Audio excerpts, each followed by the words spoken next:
कहते हैं कि सियासत अपने मुनाफे से कभी मुरव्वत नहीं करती है। अपना काम चंगा तो फिर सब चीज हर चंगा। यही वजह कि बिहार से उठे किस्से नुसरत में झारखंड की सरकार अपनी सियासी हसरत दिखा रही। बिहार में महिला डॉक्टर नुसरत परवीन के साथ जब घटना हुई, जब वीडियो सामने आया जहां पर उसका नकाब हटाया जा रहा था, उसके बाद सियासत भी अपने चरम पर पहुंची भी दिखाई दे रही। और इस सियासत में झारखंड सरकार की भी एंट्री हो गई। झारखंड सरकार के स्वास्थ्य मंत्री इरफान अंसारी ने नुसरत परवीन को नौकरी का ऑफर दे दिया। झारखंड सरकार के एक मंत्री को इसमें सियासी जमीन भी दिखाई दे रही है और इसको लेकर वो सियासत करते भी दिखाई दे रहे हैं। और नुसरत परवीन को उन्होंने बाकायदा एक नौकरी का ऑफर दिया है झारखंड में और कहा है कि मन चाहे पोस्टिंग दी जाएगी, एक आवाज दिया जाएगा और पूरी सुरक्षा भी दी जाएगी। घटना पर संवेदना से ज्यादा अपनी बयानबाजी और ऑफर की राजनीति अब तेज होती हुई दिखाई दे रही है। और झारखंड सरकार के मंत्री इरफान अंसारी इस मौके को भुनाने में भी उतर गए हैं। उन्होंने डॉक्टर नुसरत परवीन को झारखंड में मनचाही नौकरी का ऑफर दे डाला है। झारखंड के स्वास्थ्य मंत्री डॉक्टर इरफान अंसारी ने डॉक्टर नुसरत परवीन को झारखंड आने का खुला ऑफर दे दिया है। ऑफर भी ऐसा जिसे सियासी संदेश माना जा रहा है। स्वास्थ्य मंत्री का दावा है कि जिस तरह से घटना हुई बिहार में, वो घटना नहीं होनी चाहिए थी। स्वास्थ्य मंत्री का दावा है कि अगर डॉक्टर नुसरत चाहें तो वो झारखंड में आकर नौकरी कर सकती हैं। उनकी तरफ से क्या कुछ कहा गया। मंत्री डॉक्टर इरफान अंसारी ने ऑफर दिया है, सरकारी नौकरी का ऑफर दिया है। नुसरत परवीन को 3 लाख रुपए का मासिक वेतन दिया जाएगा। इस नौकरी में मनचाही पोस्टिंग दी जाएगी। सरकारी आवास और पूर्ण सुरक्षा के साथ साथ वातावरण, सम्मानजनक कार्य वातावरण भी दिया जाएगा।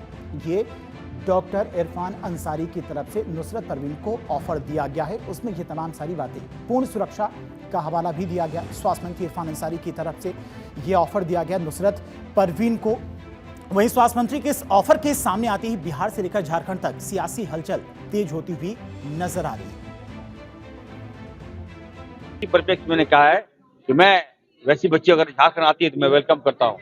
मैं उसको सरकारी नौकरी दूंगा, मनचाहा पोस्टिंग दूंगा, 3 लाख रुपया सैलरी दूंगा मैं, और सरकारी फ्लैट दूंगा, अच्छा वातावरण दूंगा, अच्छा माहौल दूंगा।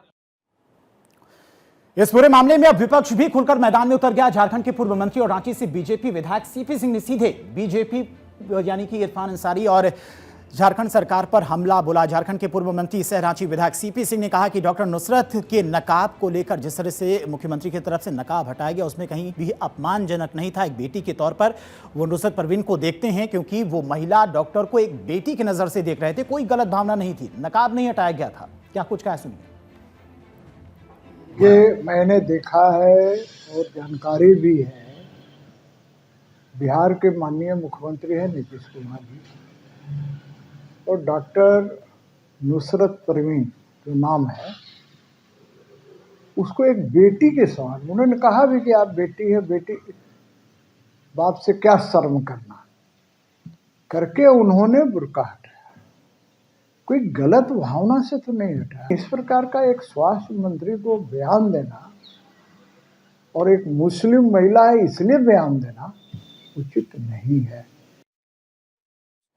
वहीं हिजाब विवाद के बाद सुर्खियों में आई मुस्लिम महिला डॉक्टर नुसरत परवीन ने आज नौकरी ज्वाइन नहीं की। तमाम सियासी हलकों में तेजी के चलते आज उन्होंने नौकरी ज्वाइन नहीं की, क्योंकि आज शाम 6 बजे तक उन्हें नौकरी ज्वाइन करना था। डॉक्टर नुसरत को आज ज्वाइन करनी थी नौकरी, लेकिन उन्होंने नौकरी नहीं ज्वाइन की। शाम 6 बजे तक पटना सदर के सबलपुर में पीएससी में उन्हें आज ज्वाइनिंग करनी थी। नुसरत परवीन आज ज्वाइनिंग करने के लिए नहीं पहुंची हैं। 75 डॉक्टर्स में से अब तक 63 डॉक्टर्स ने ही ज्वाइन किया है, और जिन लोगों ने नहीं ज्वाइन किया यानी कि 12 डॉक्टर्स ने अब तक ज्वाइन नहीं किया है, उनमें से एक नाम नुसरत परवीन का भी है। इन्होंने भी आज ज्वाइनिंग नहीं की है।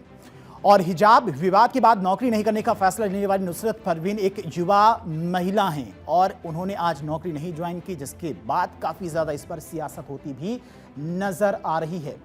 अब नुसरत परवीन हैं कौन? दरअसल नुसरत परवीन आयुष डॉक्टर, सरकारी नौकरी में इनका चयन हुआ था। बिहार सरकार में आयुष चिकित्सक पद पर इनका चयन हुआ था और आज उन्हें ज्वाइनिंग भी करनी थी। हाल ही में नुसरत परवीन को नियुक्ति पत्र दिया गया था और नियुक्ति पत्र जब दिया जा रहा था, यहीं से विवाद शुरू हुआ था। नुसरत के पति एक कॉलेज में क्लिनिकल साइकोलॉजिस्ट हैं, मतलब इनके पति भी डॉक्टर हैं।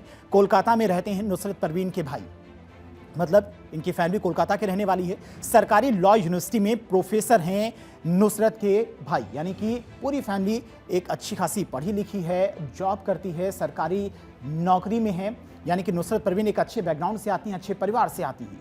तस्वीर अब पूरी तरह से साफ हो चुकी है। महिला डॉक्टर के साथ हुई घटना को लेकर सियासत भी लगातार देखने को मिल रही है, लेकिन सियासत ने अब अपनी शतरंज की बिसात पर रख दिया। सवाल ये नहीं कि नुसरत को नौकरी कहां मिलेगी, सवाल ये कि क्या एक मुद्दे को सिर्फ वोट बैंक की राजनीति का औजार बनाया जा रहा है, क्योंकि हकीकत यही है। आज सियासत डॉक्टर नुसरत परवीन को सियासी टूल की तरह इस्तेमाल कर अपनी राजनीतिक जमीन मजबूत करने में नजर आ रही है। तो लगातार नुसरत परवीन को लेकर जहां पर सियासत देखने को मिली, वहीं दूसरी तरफ नुसरत परवीन ने आज नौकरी ज्वाइन नहीं की। अब इसको लेकर भी सियासी हलकों में चर्चा तेज हो गई।